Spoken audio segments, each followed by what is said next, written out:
A warm welcome to all of you, and especially warm welcome to Federica Mogherini, the High Representative and Vice President of the European Commission. It gives me great pleasure to welcome you to Stockholm today, and we've had a very charged agenda, as you will understand. There is everything from Syria to Russia to migration to the European global strategy that we've been discussing today. I'm not sure even we've had the time to cover all the things that we ought to talk about, but also preparing for upcoming both Foreign Affairs Council meetings, but also the European Council later. We appreciate very much working with you, Federica.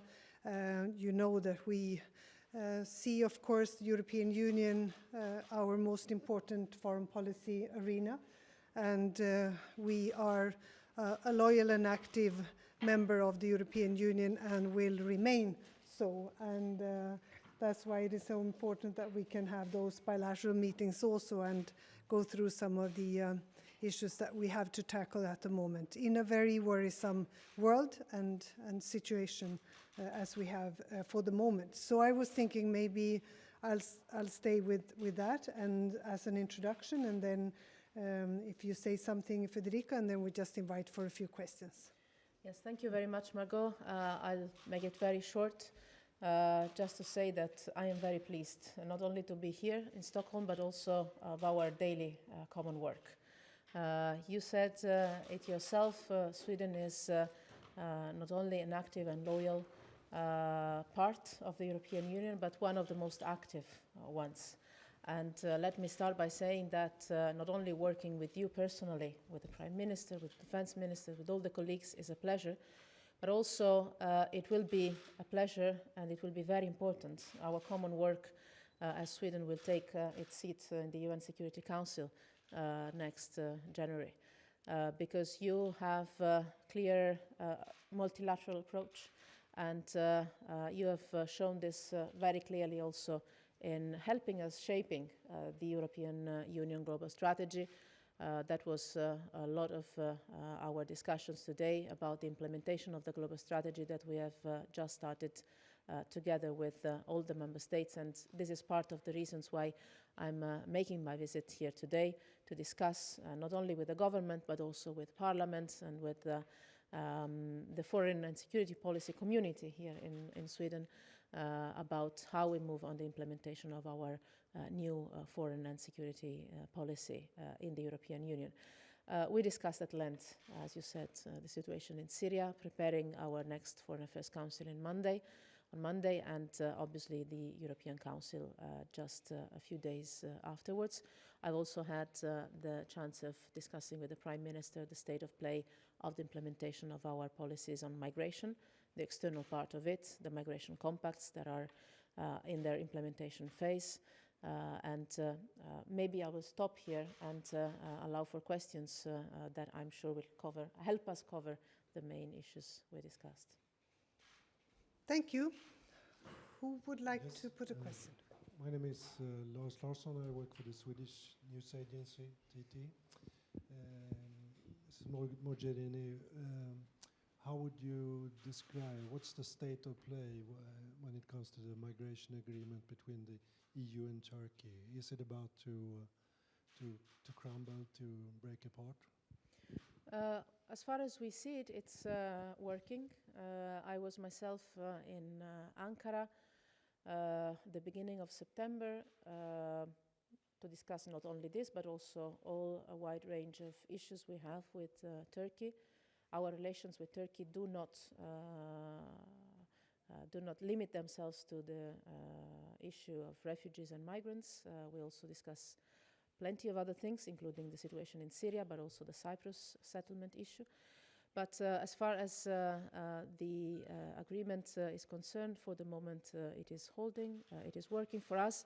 It is essential, and I would like to stress it here, as I stress it also always when I'm in Ankara, that this is implemented in full respect of international laws, human rights rules, standards of the European Union, of the international organizations, And this is for us essential, and this is why we are working to implement this agreement together with the UN agencies, especially the UNHCR and others.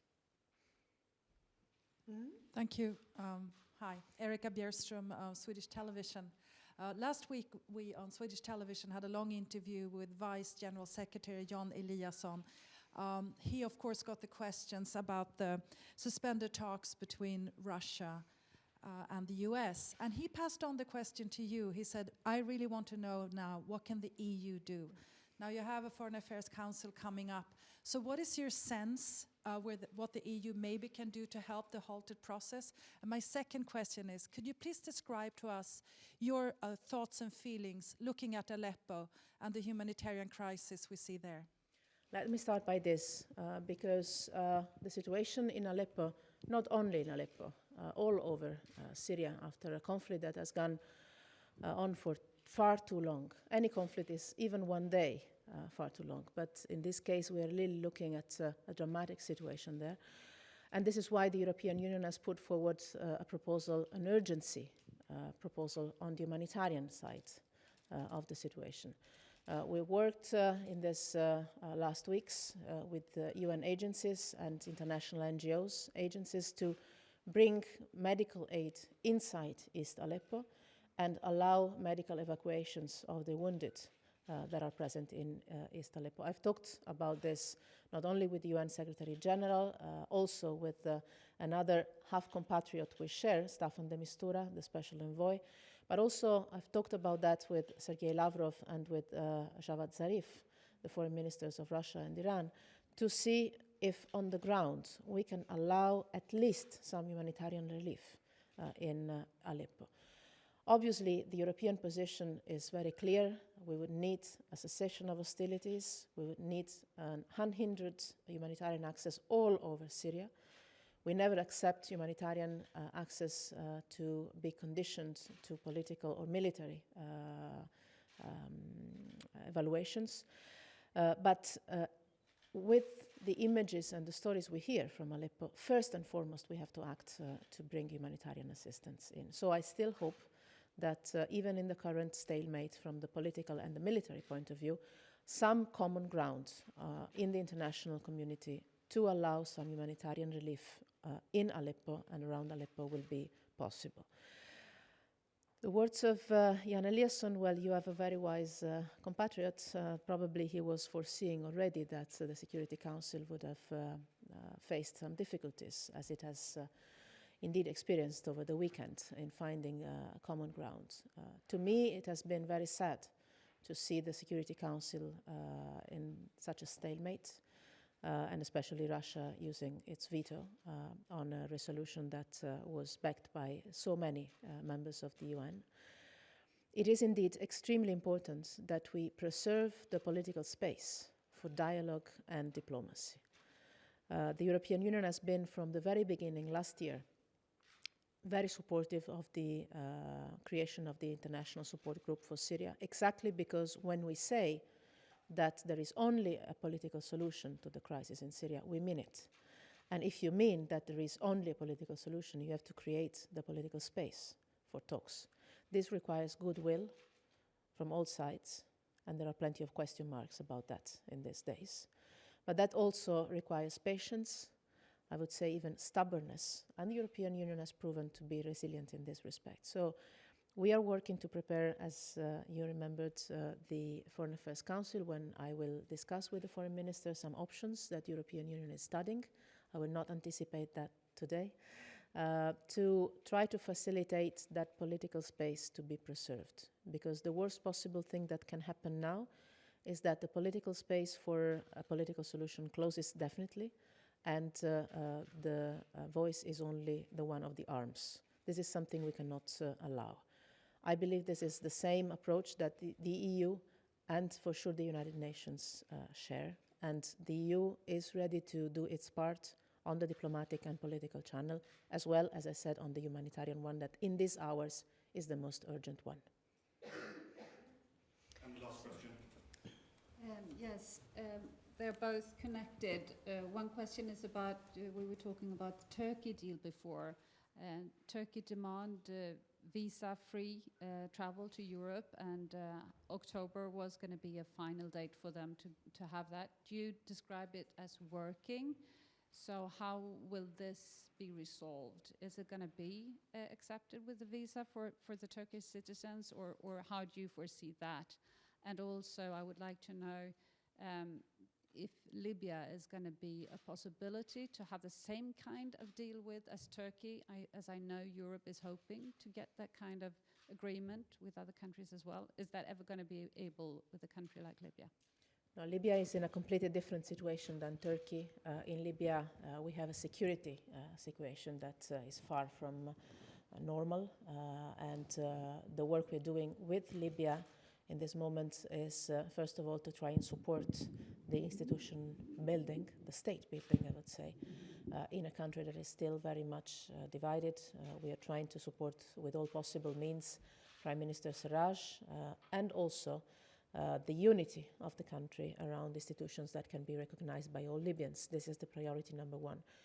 On the number of migrants and refugees that are already in Libya, we are working with the IOM and the UNHCR to make sure that living conditions and human rights are properly respected, which indeed is a matter of deep concern for us. As you know, we have a military operation in the Mediterranean Sea, Operation Sophia, that is working at dismantling the network of smugglers of migrants, but also saving people at sea. So no similar deal with Libya for sure. When it comes to the visa liberalization, the European Commission has determined a certain number of criteria, benchmarks.